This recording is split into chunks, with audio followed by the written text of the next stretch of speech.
Hello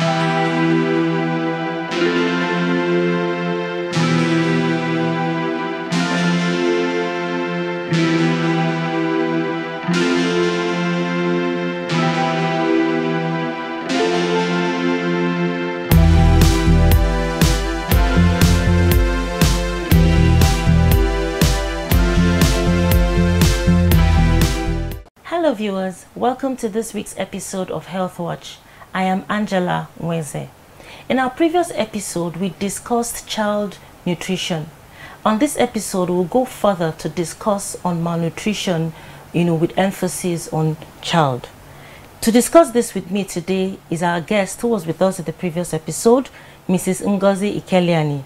She is the retired coordinator of nutrition activities in the FCT, with emphasis on infant and young child feeding. She's also a nurse and a public health specialist.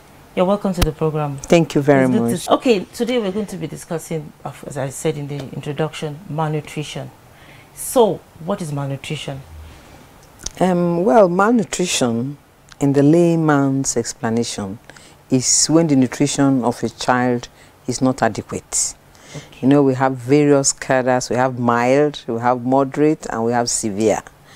When a child is not fed with adequate diet, we know that the child is growing, and it's a growing little human being, and he needs a lot of things that will come into play for the child to have adequate growth and development.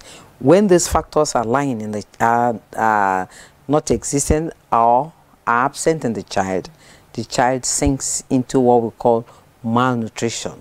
And when you talk about malnutrition, you're talking about inadequate development, not just of the physical body, but of the mental component, which is the one we worry so much about. You notice that the IQ will be low, even the behavior of the child.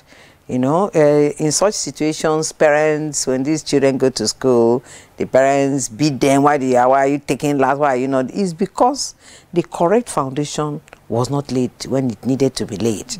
Actually, the first 2 years of a child's life is very, very important. We call it the first 1,000 days. Very, very important.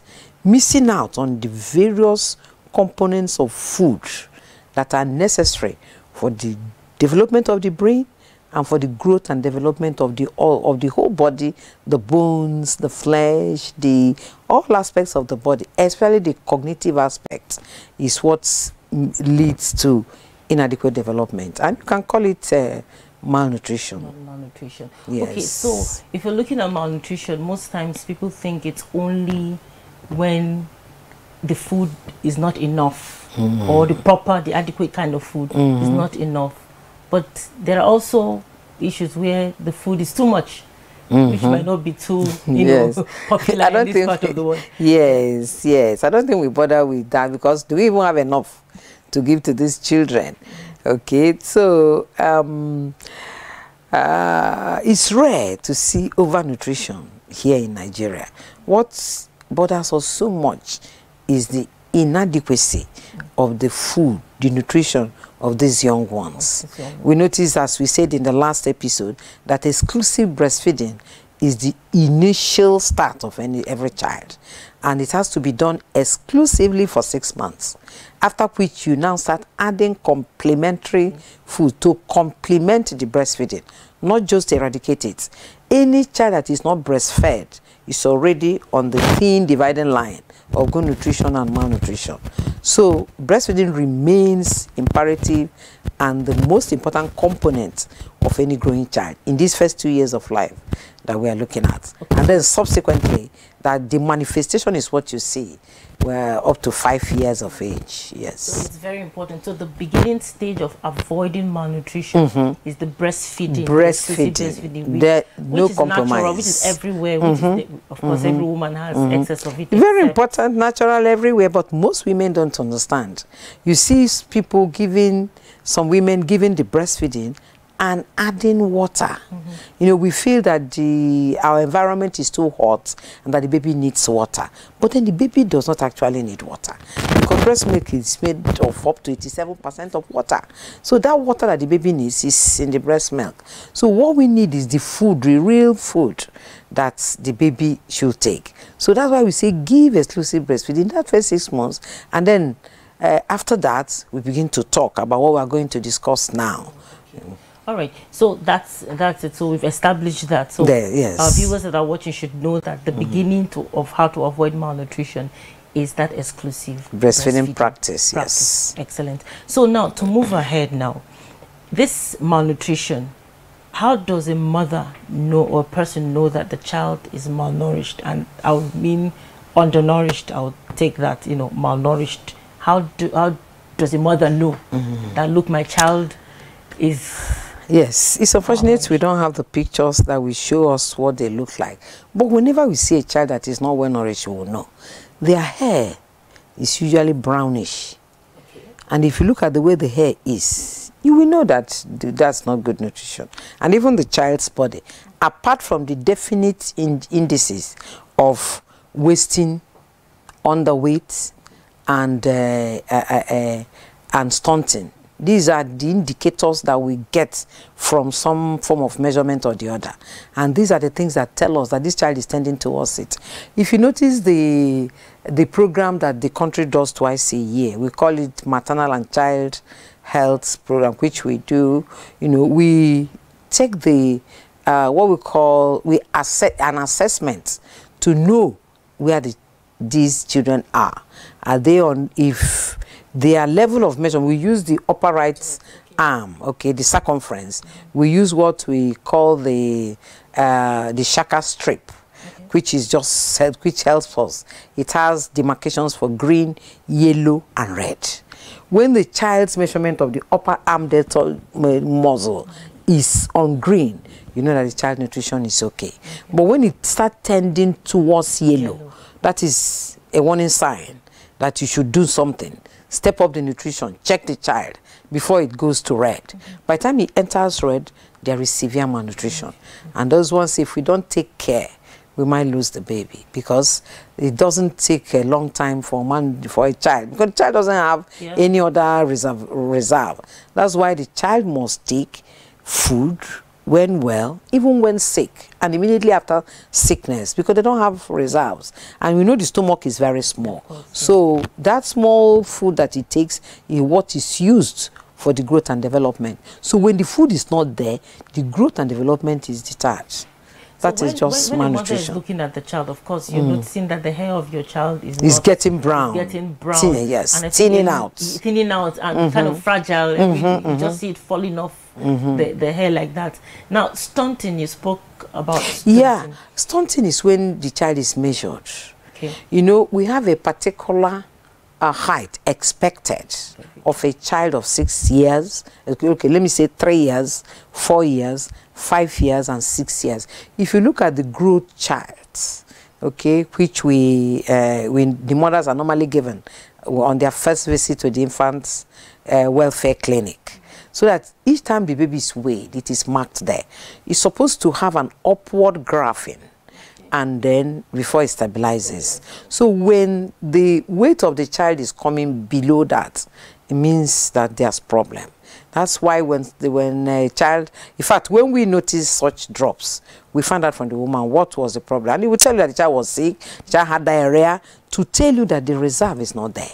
So whenever the child has a prolonged illness that is very dangerous, we must take care of that. So these are the things that help us to know whether the child is expected of the expected percentile age of the child, because the weight is measured and then the graph is read based on the various kilogram, you know, the expected weight of the child at a particular age. If the child is below that, that means something is going on. And we have a range, actually. You have the lines, you know, the curving lines, the upper one and the lower one, okay? We call it the percentile lines. And if the child is growing below the lower one, very serious problem. And if the child is not at the middle where it's supposed to be and is tending to the lower line, then the women are usually counseled at this point. Step up the nutrition of this child. What and what are you giving? You discuss, counsel the mother on the basic things and what she can do to help her improve the nutrition of the child. But mind you, it's not just food.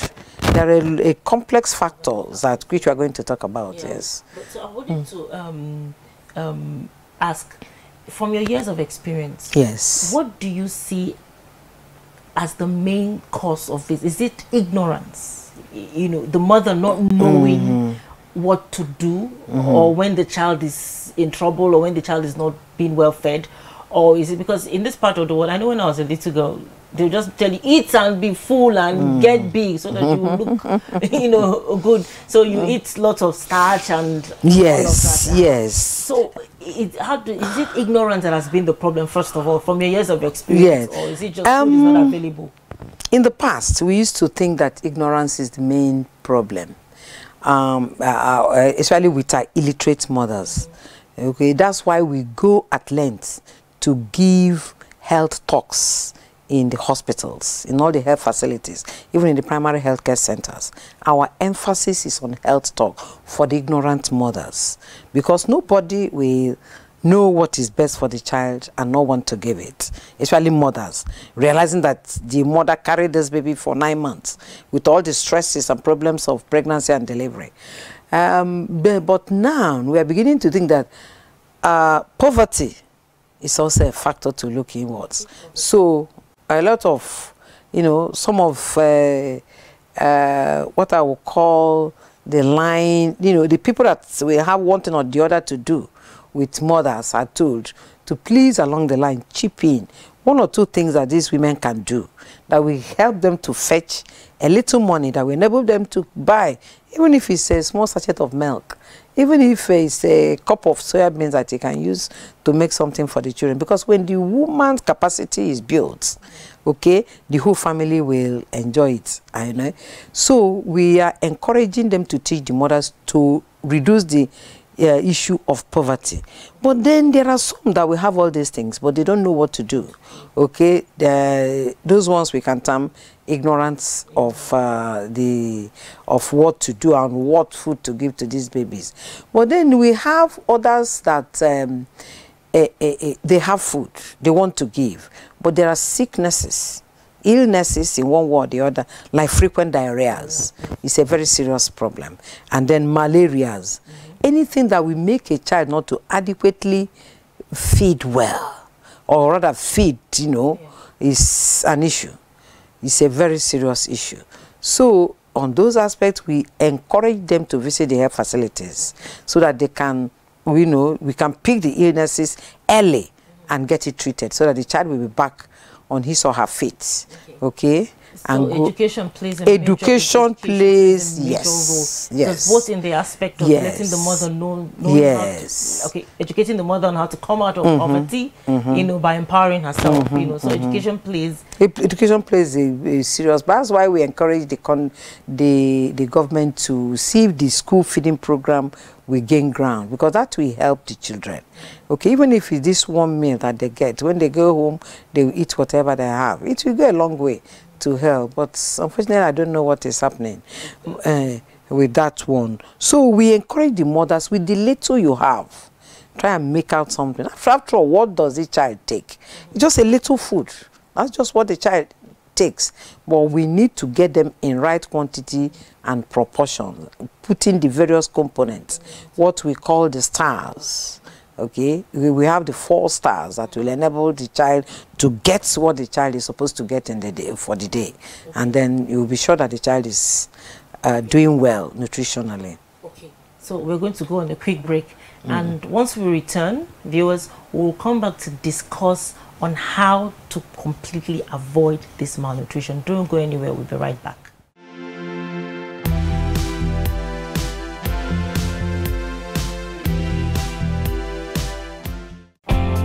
Did you know Jesus said, "Go ye therefore and teach all nations, baptizing them in the name of the Father, and of the Son, and of the Holy Ghost"? Did you know ACNN reaches out to all African, European, and Asian countries? Did you know ACNN produces programs that provides Bible-based solutions to your everyday need. Would you consider partnering with us in order to help us reach out to more souls? Then, become a part of ACNNTV Kingdom Investment Partnership. You can be a monthly or a yearly partner. To subscribe, make your partnership payment into this Zenith Bank account. Account name, Brother Communications Limited. Account number 1013267532. For more details and confirmation of your AKIP subscription, please call +234 703 2656 544. You can also reach us via email.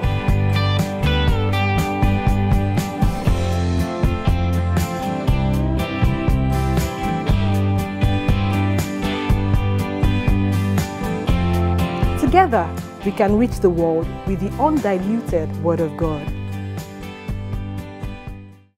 Welcome back, viewers. Before we went on the break, we were discussing malnutrition with Mrs. Ngozi Ikeliani. Thank you very much, Ma, for what you've been teaching. You're welcome. So we're going to carry on now, discussing how to prevent this malnutrition. Of course, it has to do with proper nutrition, but how do we prevent malnutrition with proper nutrition? Yes. We earlier mentioned what a child needs from birth, and we cannot say it enough. Exclusive breastfeeding practice initiated 30 minutes within birth and then continued for 6 months without giving any other thing except any drug that is prescribed. And after 6 months, for us to avert malnutrition, we start immediately. By 6 months, a baby is started with variety of food. We know that there are certain foods that are palatable for this baby. So we look at that, and then while breastfeeding is continuing, because from 6 months, half of the child's energy content must come from breastfeeding. Okay. So the baby continues breastfeeding as a matter of fact, and then the remaining half is what we are talking about. Okay. We start looking at other energy sources.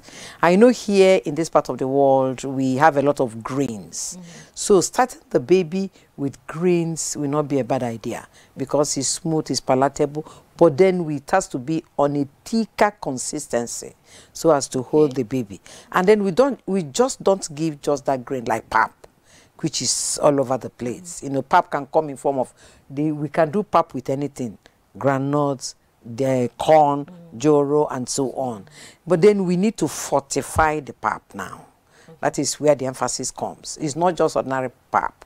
We put a little sugar to add taste. So women think that if they put sugar, the child will have JD. That's not true. What causes the JD is infection, it's not sugar at all. Oh, there's sugar in breast milk, and the child is not having it. Right. Okay, there's sugar in breast milk. Okay, but you see the taste of breast milk, you don't get that sugary taste. Like some women, once they say add sugar, you see somebody putting a whole spoon of sugar into a child's diet. That's too bad. So a little sugar, and then we go for one of the animal sources or protein contents. Okay, I commonly advise mothers to start with groundnuts because the groundnut contains oil apart from the protein that it contains, and we have it everywhere. You can just buy groundnut and remove the bark, fry it, remove the bark, grind it, put in a container. You can take just half a teaspoon into about 100 to 200 mils of pap, which is, we have this small children's cup, about half of it. Mix it thoroughly, and then if the child finishes, after taking breast milk, before the child takes that, because breast milk contains everything that is needed for growth and development, especially for the growth of the brain. So, and you don't have it in all the other foods. Okay, even no matter the amount of artificial milk, they will tell you it's almost like, but it's not that. It's not breast milk. So after breast milk, the baby takes that. Then gradually, when the child is used to one taste, you move to the next level. Okay, you can ground a crayfish, bring the crayfish, remove all the chuku, grind it very well, and you can even start adding that one. A little. That is fish. So that is protein. You can add egg into the pap. Okay, you can either have boiled the egg, or you use the egg, beat it, put it in a cup in a pot, and then boil for about 10 minutes. Okay, the water boiling while the teacup with the egg is there with the pap. So you do this quantity. You start with half, and once the child finishes that one, the child can take water. The child is taking water now for 6 months.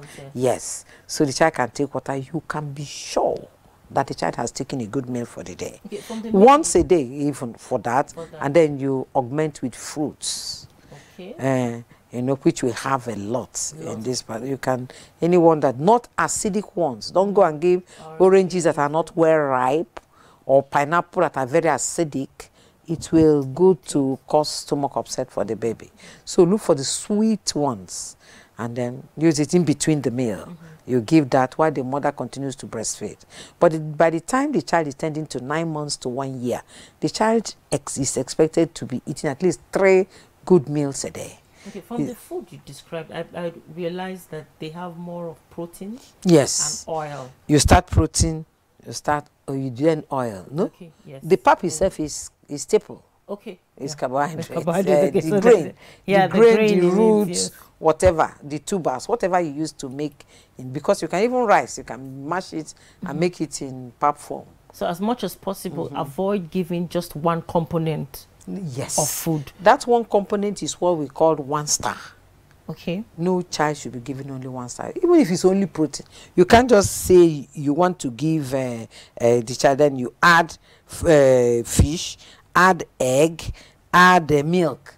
You have given just one star. All of them are animal source. Wow. And no 1 star can provide everything that the baby needs. Yeah. No 1 star. But when you now add staple, which is the grain, okay, you're adding some carbohydrates from it and other nutrients and micronutrients. Okay. They are there in those grains. You're having 2 stars. Even 2 stars is still not enough. You go to 3 stars when you start adding legumes and seeds. Legumes are anything that comes in pod. Yes. Granules, seeds, all those things are legumes. The peas. Even peas, yes. green, whatever. But all these things must be boiled soft. Yeah. And then mashed to become pasty. When you mash them, at times you can even put breast milk to mix it. Wow. Yeah, or you use a little water to mix it. And at least 3 from 3 stars. What's the standard? The standard of 4 star? Yeah, the standard is 4 star. So you have to have your carbohydrates. In 24 hours, you make sure the child has all these 4 stars. You can start with pap and milk. Okay? In cereal, you have the staple, which is the carbohydrate. In milk, you have the animal source, which gives you protein, iron, and the rest. Okay. Then the next meal, you add something else. And then don't forget fruits and vegetables. They are very important. What they give, all these other fruits will not give it. So they're important on their own. So in between the meal, like you give pap in the morning around 8, 9, okay, the child continues around 11, you give a fruit, half a banana, quarter of a banana, we do. Then by 12:1, when the child takes lunch, you can give either rice, mashed rice, and tomatoes and all whatnot. Then in between, around 3, 4, or 2, 3, you give something else like orange juice. Okay. If you have very sweet orange, you can squeeze a little. And then the child takes orange juice. And then the child takes dinner. For dinner, it can be mashed potato, with veggies, vegetables and so mashed. Just a little quantity. What they're talking about is just a very little quantity for this child. And the child continues to take breast milk. Okay, so this is not too complex. It's not at all. It is not. Into the kids. Now, another one is, when you look at some of these products you buy over the counter where it says fortified with vitamin A, you see the adverts going on everywhere. Fortified with vitamin A, B, C, and K. Z, up to Z. But they will forget to tell us that they have preservatives. which the child's body may not tolerate. And mind you, most children, most babies react to animal milk. Okay.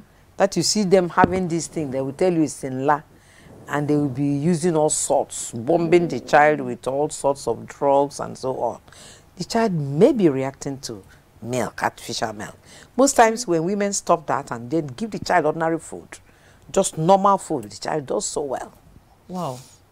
Okay, that's a very interesting one. Yeah. Because even sometimes you have, I think some kids are lactose intolerant. And yes, that's the point I'm trying to make. Okay. Lactose intolerance. Okay. You know, and lactose is cow's milk. Yeah, of course.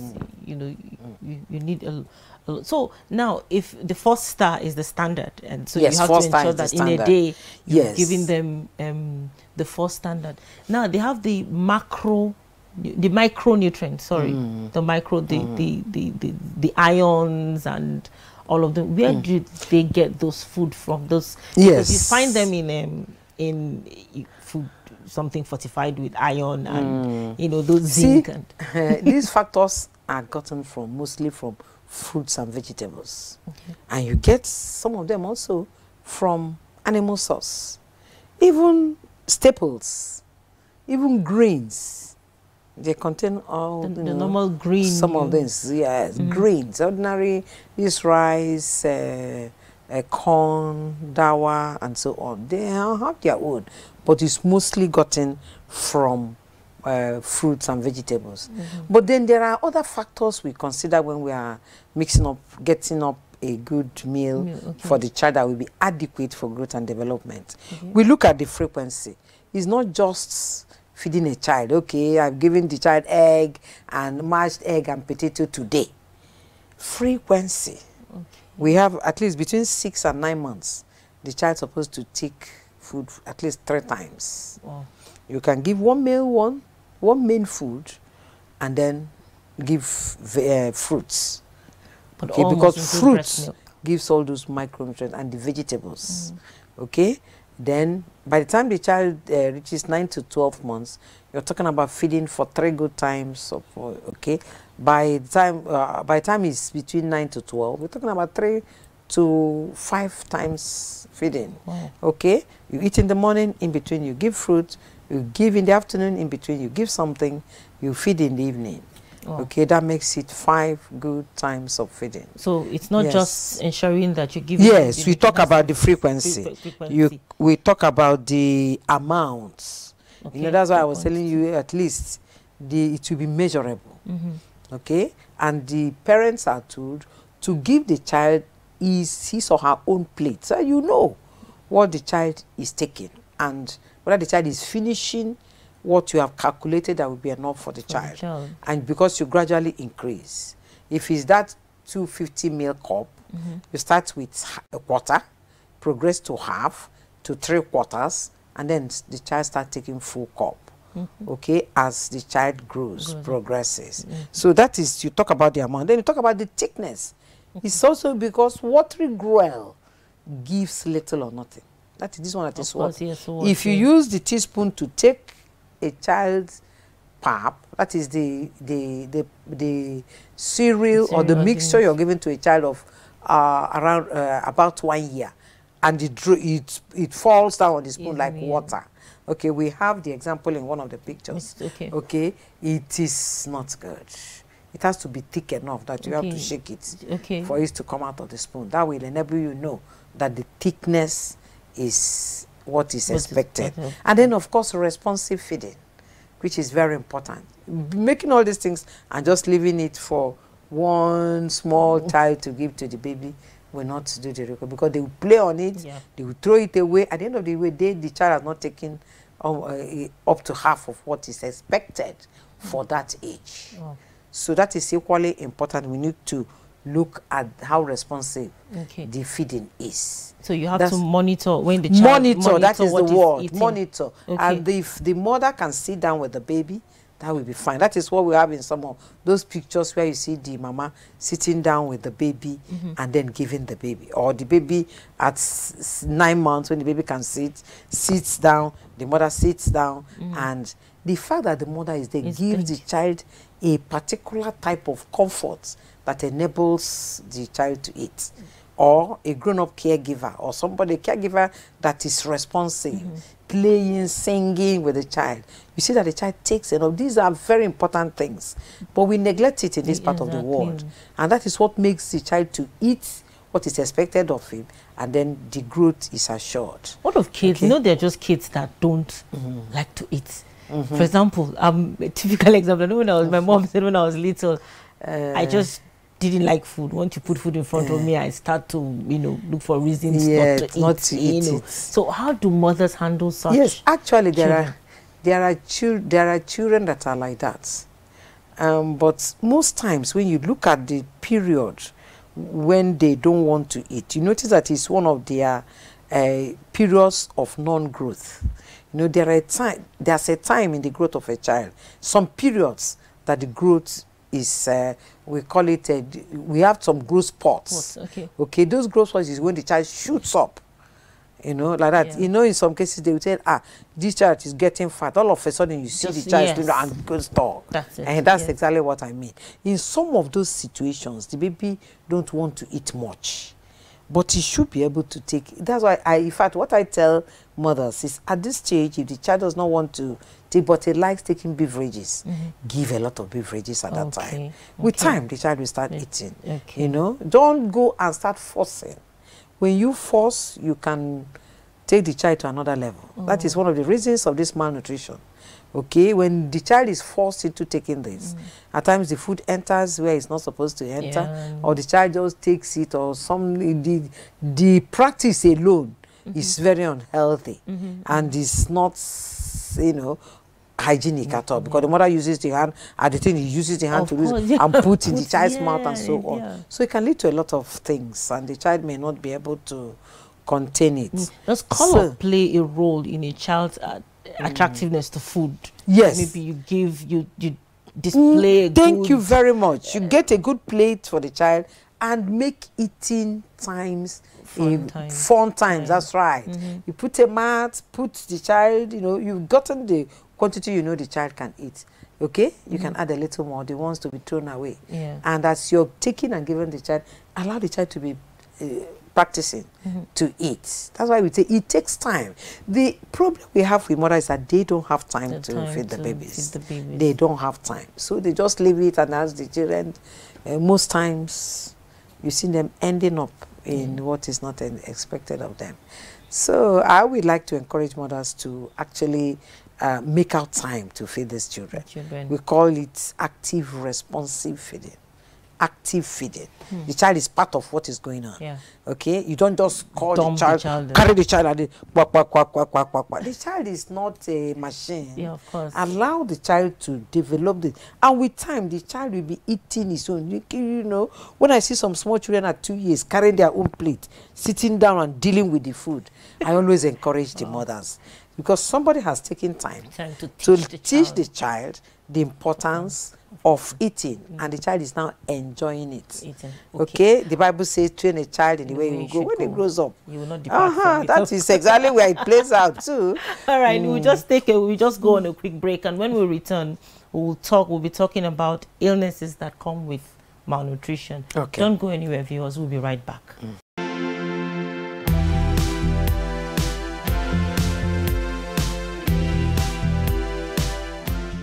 Hello, welcome to this segment on Health Watch. Children are a heritage from the Lord. The fruit of the womb is his reward. Like arrows in the hands of a warrior, so are the children of one's youth. Blessed is the man whose quiver is full of them. They will not be ashamed when they speak with their enemies in the gates. That's Psalm 127 from verse 3 to 5. The Bible calls children heritage. But what does heritage mean? Heritage, as the word implies, means a person's possession or rightful property. From this scripture, we can infer that children are God's possession, given to a man and a woman as caretaker. Therefore, the responsibility of parent is to nurture them and bring them up in the way of the Lord. One of the ways to nurture our children is to ensure that they are well taken care of nutritionally. Remember, according to the opening scripture, they are like arrows in the hands of a warrior. A weak, fragile, blunt arrow in the hands of a great warrior is of no use. Think about it. So today, I will share with us foods that we need to avoid or take out of our children's plates to ensure they grow well. Number one, sugary cereals. Somehow, because of the beautiful appearance and packaging of these cereals, parents who can afford them tend to believe that it's good for their kids and show their societal class, while some parents who cannot afford them frequently desire and admire them, wishing for opportunities for their children to always have them.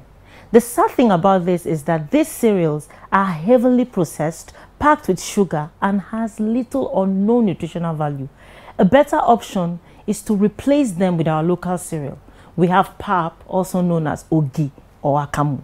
We have maize or cornmeal, oats with added fruits like bananas. We have cornflakes. All the cereals that have been mentioned are better, locally available, and even cheap. However, it is very important to wash this food properly before preparing them for babies. Number two, packed or tinned food.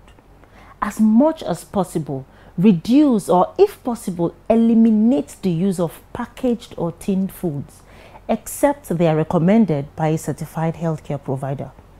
Take a look at this. Just in case you are wondering, these are the ingredients in a baby formula supposed to replace mother's milk. Unless you are a health specialist, I don't think you are familiar with any of these ingredients. Imagine, all this will go into a baby's body whose digestive system is still in its formative stage. Some of this milk or foods, as the case may be, contain ingredients that may be toxic to the baby's body. And just for emphasis, they are nothing compared to natural breast milk. Therefore, it is advised that in the first 6 months of a child's life, he or she should be given breast milk exclusively. Other kinds of food should come after 6 months when the child is gradually introduced to solid food. Sweet drinks. This is one of the worst things for children. Examples of these are cola, fruit punch, juice, and energy drinks. They contain high amount of sugar, colorants, preservatives, and zero nutritional value. It might come as a surprise that some fruit-flavored juices contain even more sugar than sodas. It is therefore advised that for children over 2 years of age, opt for yogurt, unflavored milk, freshly prepared natural juice, or well-diluted 100% juice, and water all the time. For kids below 2 years, water or freshly prepared juice is way better than any packaged drink. If possible, take it out of their diet. Hard candies and lollipops.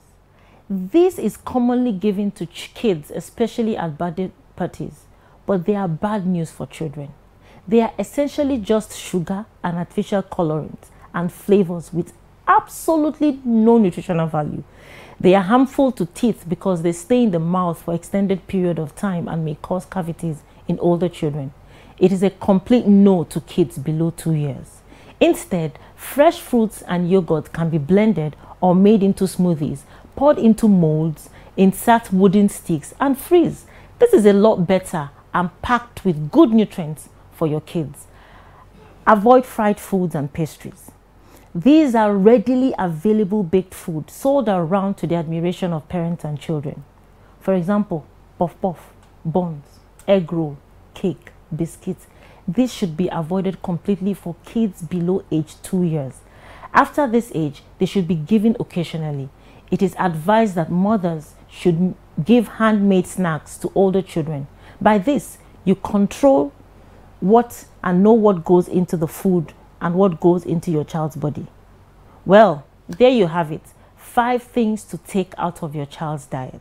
But before we go, parents believe that giving children healthy food is very expensive. But as we have seen, some of the food mentioned are readily available and cheap. In addition, remember our opening scripture, children are a heritage from the Lord. They are God's property, and He will surely provide all that is required to ensure they feed well. Remember, He loves your children more than you do, and He's an ever-present help in time of need. So pray and trust Him, and you'll be amazed at how He will help you. If you have questions, kindly send an email to the address on your screen.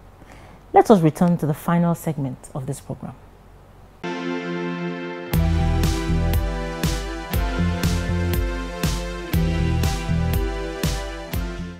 Welcome back, viewers. We have been discussing malnutrition. In the last, just concluded segment, we talked about how to prevent malnutrition.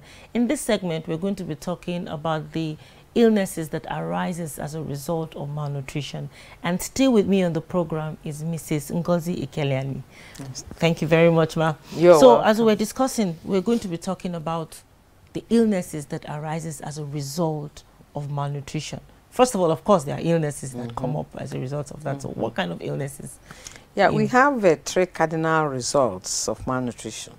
We've mentioned stunting, we mentioned underweight, and we mentioned wasting. Then all these components can now result in kwashiorkor or marasmus. Kwashiorkor is those babies you see bloated with fluid, you know. You see them as if they are swollen. And they are just there, listless, very indifferent, not interested in the environment. Okay? It's as a result of lack in certain components of food. That is the first as we mentioned earlier. Yes. Okay? When especially the animal source is not there. That is protein, energy, malnutrition.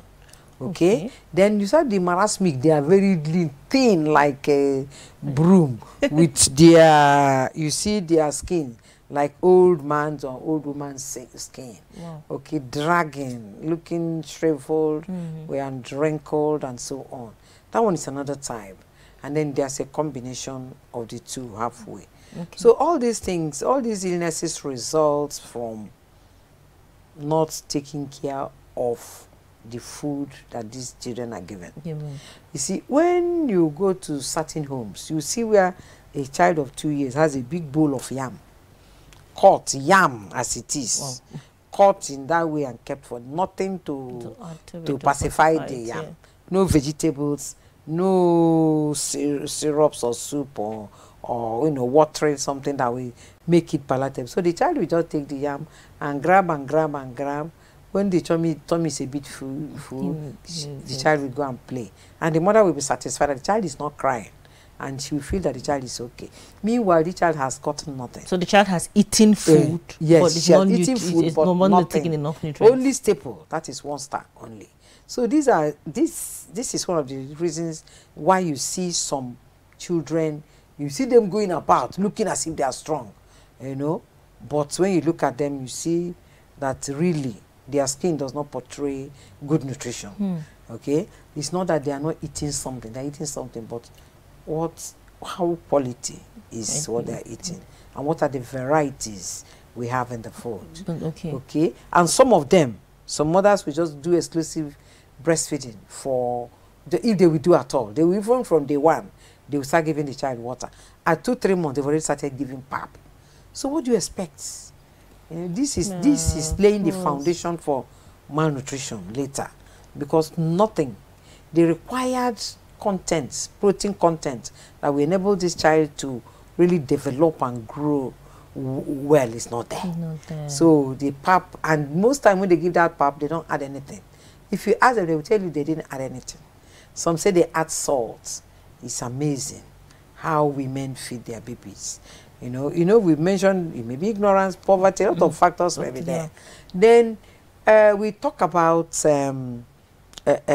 other environmental factors. The sanitation. Yes, the personal hygiene. One of the pictures we showed there indicates that a woman should wash her hands, wash the baby's hands before eating. She wash her hand before preparing the food. After preparing the food, when they want to eat, she wash her hand and wash the baby's hand. Okay, and then and wash the utensils used for preparing and for feeding the child. And then, of course, the environment. And when the baby goes to toilet and she changes the baby, wash hands, wash everywhere. And then when she herself goes to toilet, wash everywhere. And thorough washing of the food that she prepares for this child. Especially when the child starts taking food, to avert diarrhea. And then proper covering of the food, so that flies will not put in germs so diarrhea into the food. Diarrhea is one of the consequences of the major cause. Sanitation Yes, is the main cause. Sanitation. Poor sanitation gives rise to some of these diarrheas okay. that you see. Apart from the ones we have some reactionary diarrhea, like when a child is having fever, some of them might start having diarrhea.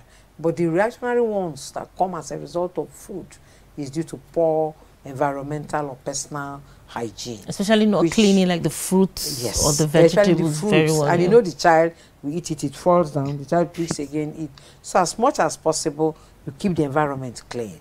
So that even if it's falling and the child is picking it, it's a bit okay. Yes, the germs situation will be reduced. And then we looked at other illnesses like malaria. When a child has an episode of malaria, it has brought the nutrition down, because during that febrile period, the child will not be able to eat. Of course. Okay, the child will not be able to eat because of the listlessness and feeling of the feverish condition that will not enable the child to eat. So you notice that the child, during that period, if it's 1 week, the child might have taken just 1/3 of the expectation for the age. So we encourage mothers, immediately the child recovers from sickness, make sure the child eats. If the child normally likes eating once or twice, increase the number and give in small quantities, make it palatable so that the child, and then make sure that the factors, the stars are there. Everything, the components of whatever you give is adequate for the child. Okay, let's talk about, you know, there's all these drinks that you have. I know we touched a bit on it in the use. You even see some of them now come up with things like it's even fortified, good for your children. Even you see children advertising it for the, of course, you know, you see babies even advertising some of this product. Let me tell you, there was a time we had an artificial milk in this country with one plumpy baby like this, and everything written there was written in Arabic. Nobody could read exactly what, there are not many people do. And then if you look at the baby is looking very big.